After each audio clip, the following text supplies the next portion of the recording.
नमस्कार प्यारे बच्चों, मैं आंचल हिंदी की अध्यापिका आपके समक्ष 9th क्लास का हिंदी 2019 का पेपर सॉल्व करने जा रही हूँ, जो आपके आगामी पेपर में बहुत ही लाभदायक सिद्ध होगा। तो सबसे पहले हम पहला पार्ट करते हैं, जो अब जो है गद्यांश 12 नंबर का आएगा। इस बार आगे 10 नंबर का आता था।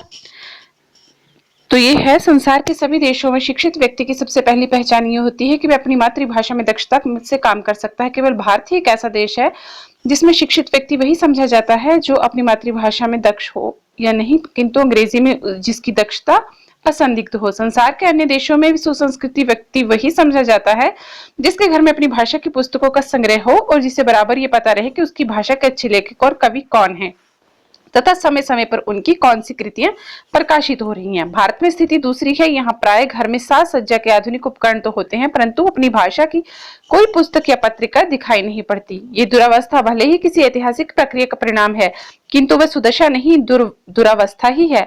और जब तक की दुरावस्था कायम है, हमें अपने आप को सही अर्थों में शिक्षित और सुसंस्कृत मानने का ठीक ठाक न्याय संगत अधिकार नहीं है।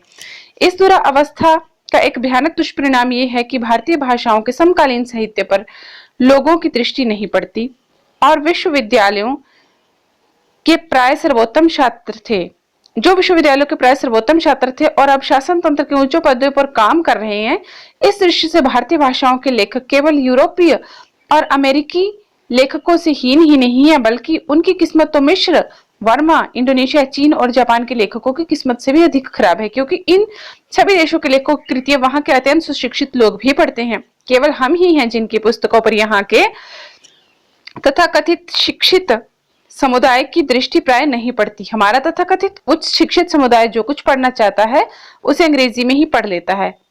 यहाँ तक कि उसकी कविता और उपन्यास पढ़ने की तृष्णा भी अंग्रेजी की कविता और उपन्यास पढ़कर ही समाप्त हो जाती है, और उसे ये जानने की इच्छा ही नहीं होती कि शरीर से वह जिस समाज का सदस्य है उसके मनोभाव उपन्यास और काव्य में किस अदा से व्यक्त हो रहे हैं। तो इसके आगे प्रश्न उत्तर देखिए। पहला प्रश्न है कि भारत में शिक्षित व्यक्ति की क्या पहचान है। तो इसका उत्तर होगा कि भारत में शिक्षित व्यक्ति की पहचान उसका अंग्रेजी भाषा में दक्ष होना है। दूसरा प्रश्न है, भारत और अन्य देशों के सुशिक्षित व्यक्ति में क्या मूल अंतर है। तो इसका आंसर ये लिखा है मैंने, अन्य देशों में सुशिक्षित व्यक्ति के घर में अपनी भाषा की अनेक पुस्तकों संग्रह होता है, परंतु भारत में ऐसा नहीं है। नेक्स्ट क्वेश्चन है हमारे पास, ये दुरावस्था ऐतिहासिक प्रक्रिया का परिणाम है, कथन से लेखक का क्या अभिप्राय है। तो इस कथन को लेखक इसलिए कह रहा है, इस कथन के माध्यम से कवि लेखक गुलाम भारत में शिक्षा का माध्यम अंग्रेजी था, जो अब तक भी हम लोग जो छोड़ नहीं पाए हैं, हम उसी के गुलाम हैं, हमें अभी भी जो है अंग्रेजी से ज्यादा मोह है ना, इसीलिए जो है कवि ने लेखक ने ऐसा कहा है। नंबर 4 है हमारे पास, भारतीय भाषाओं के साहित्य के प्रति समाज में किस वर्ग में अरुचि की भावना है। तो यह है उच्च शिक्षित वर्ग के मन में, है ना। उच्च शिक्षित वर्ग जो है वो क्या सोचता है कि जो अंग्रेजी ज्यादा बेस्ट है।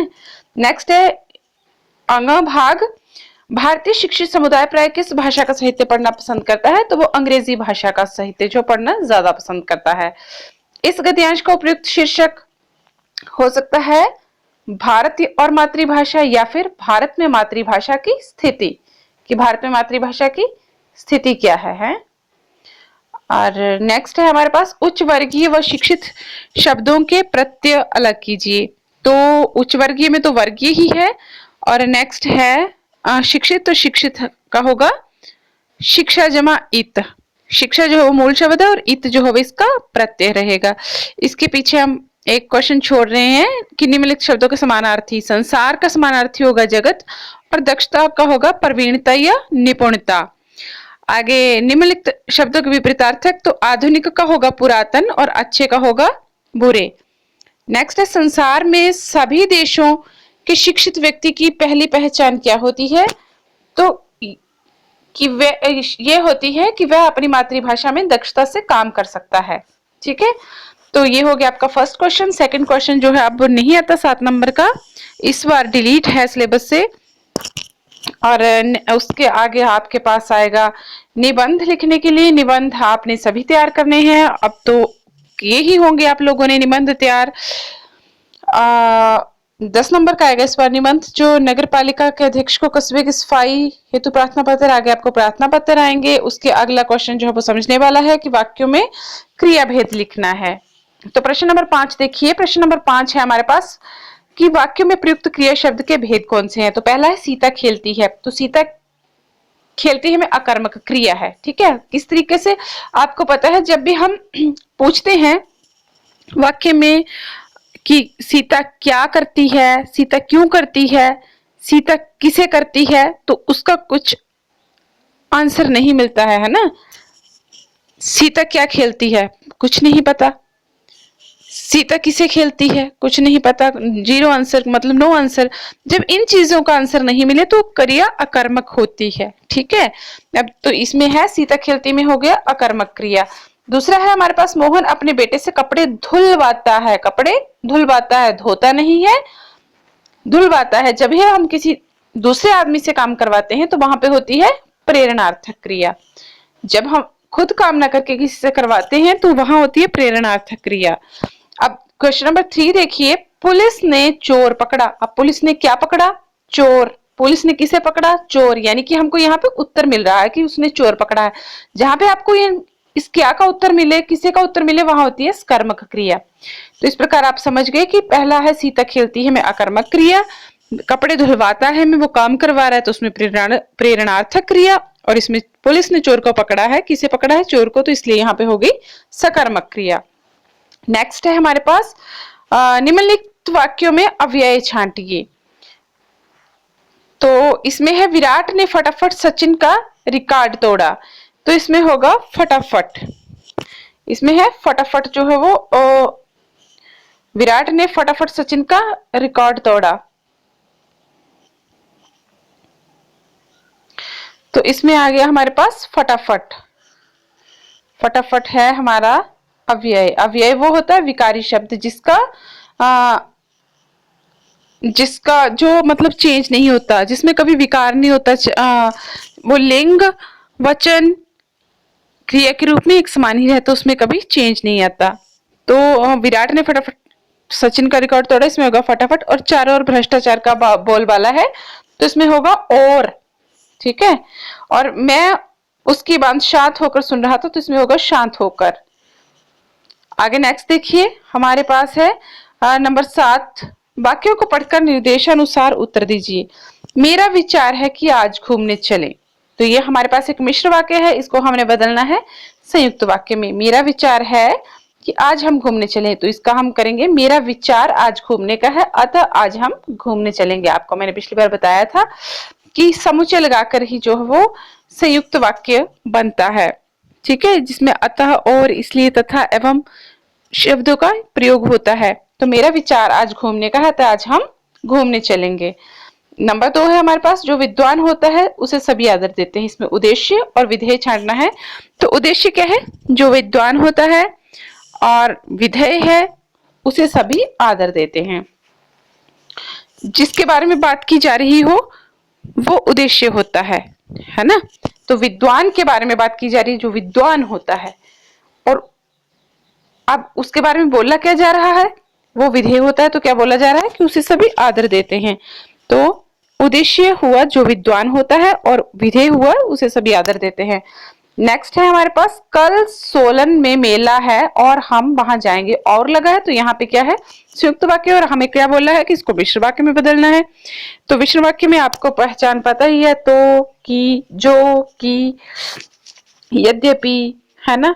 इस प्रकार के यदि ऐसे ऐसे शब्द आए वहां पे मिश्र वाक्य होता है। तो कल सोलन में मेला है तो हम वहां जाएंगे, तो ये हो जाएगा मिश्र वाक्य। नेक्स्ट है हमारे पास निम्नलिखित में वाक्यों में ने प्रसर्ग का प्रयोग करते हुए जो है आपने काम करना है। सीता पुस्तक पढ़ती है, सीता ने पुस्तक पढ़ी, सीता ने पुस्तक पढ़ी। सीता खाना बनाती है, सीता ने खाना बनाया। राधिका लेख लिखेगी, राधिका ने लेख लिखा। नेक्स्ट है हमारे पास समास। तो समास का विग्रह करके नाम लिखना है। पहला है हमारे पास यथाविधि, विधि के अनुसार अव्ययी भाव समास। क्योंकि आपको पता है जो अव्ययी भाव समास होता है उसमें पहला पद जो वो प्रधान होता है। तो यथाविधि मतलब विधि के अनुसार अव्ययी भाव समास। माता पिता, माता और पिता, इसमें द्वंद समास है, दोनों ही पलड़े बराबर हैं तो द्वंद समास। कनक अथवा उत्तर के अनेकार्थी शब्द लिखें। तो कनक होता है एक धतूरा और दूसरा होता है सोना, और सोना मतलब जो जेवर होता है, गोल्ड है ना, उसको बोलते हैं कनक। और नेक्स्ट है उत्तर। तो उत्तर होती है एक दिशा का नाम है, और उत्तर मतलब जवाब दीजिए, है ना।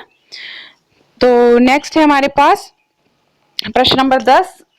ये है आपका ललित का वाक आया है।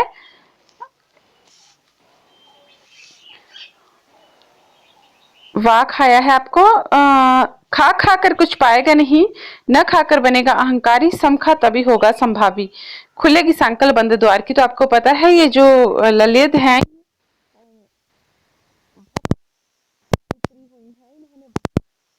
तो कवित्री क्या कह रही है कि न खाने से अच्छा, इस पद में जो है वो किस तथ्य की ओर संकेत किया है। तो कवित्री ने इस तथ्य की ओर संकेत किया है कि अगर तुम खाओगे नहीं ना, व्रत रखोगे, तो तुम्हारे अंदर अहंकार आ जाएगा कि मैं तो बड़ा ही तपस्वी हूँ, देखो मैं कितनों दिनों तक निराहार रह सकता हूँ, मैंने तो भगवान की उपासना के लिए अनाज तक छोड़ दिया है। तो इससे तुम्हारे अंदर क्या अहंकार की भावना आएगी, भक्ति की भावना नहीं आएगी।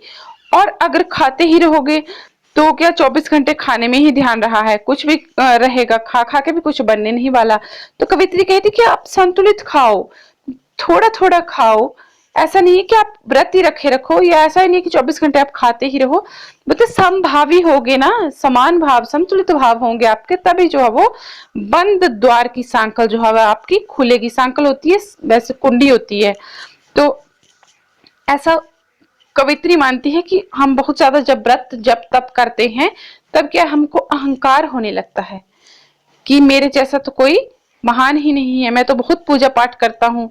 लेकिन और कुछ लोग होते हैं बिल्कुल भी व्रत नहीं रखते, सोचते चलो आए हैं दुनिया में खाने के लिए आए हैं, खाए चलो कुछ नहीं है।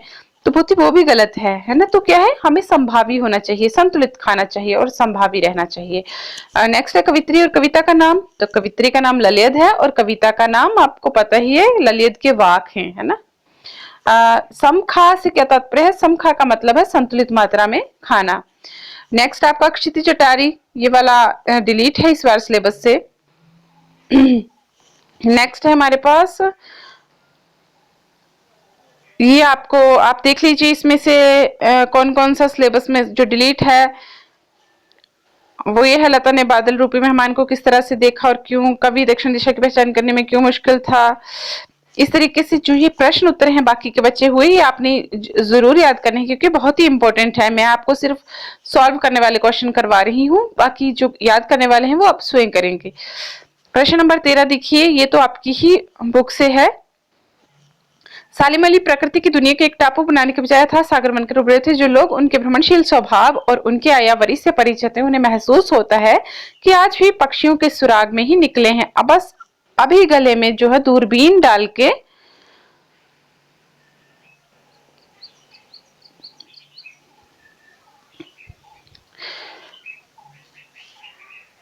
लंबी दूरबीन लटकाए अपने खोजपूर्ण तेजों के साथ लौट आएंगे। तो पहला प्रश्न है, सालिम अली का प्रकृति की दुनिया में गद्य के आधार पर स्थान निश्चित कीजिए। तो इसका मैंने यहाँ पे आपको यही लिख दिया है क भाग का उत्तर कि सालिम अली जो है प्रकृति की दुनिया में एक टापू बनने के बजाय अथाह सागर बनकर उभरे थे। ठीक है। दूसरा है कि लेखक का नाम बताओ। तो और पाठ का, तो लेखक का नाम है जाबिर हुसैन और पाठ का नाम है सांबले सपनों की याद, है ना। और प्रश्न नंबर 3 है हमारे पास कि सालिम अली के स्वभाव की 5 विशेषताएं बताइए। तो सालिम अली के स्वभाव की 3 विशेषताएं हैं कि वो प्रकृति प्रेमी थे, पक्षी प्रेमी थे, भ्रमणशील थे, खोजी स्वभाव के थे और मिलनसार थे। ये उनकी स्वभाव की 5 विशेषताएं हैं। प्रकृति प्रेमी थे, पक्षी प्रेमी थे, भ्रमणशील थे, खोजी स्वभाव के थे और मिलनसार थे। और नेक्स्ट जो है वो आपका डिलीट हो गया है, इस बार इस लेसन में से नहीं आएगा। नेक्स्ट आपको वो टीले वाला क्वेश्चन याद रख लेना कि बहुत ज्यादा परेशानियों से मुसीबतों का प्रतीक है टीले, है ना। और बाकी तो सब आपके याद करने वाले ही हैं। तो ये देखो, भूख मीठी की भोजन, मीठा माटी वाली से आया है। माटी वाली के द्वारा बूढ़े को सूखी रोटी न देने के कारण विस्थापन की समस्या, ये तीनों ही माटी वाली से आए हैं क्वेश्चन। तो इस लेसन को बहुत अच्छे से याद कर लेना। और देखो, ये प्रेमचंद के फटे जूते से आया है। हीरा और मोती से भी 2-3 क्वेश्चन आए हैं, है ना। ये तिब्बत की यात्रा वाला भी आया है। तो आप इन प्रश्नों को बहुत अच्छे से तैयार करें और wish you very good luck for your exam. Thank you, have a wonderful day.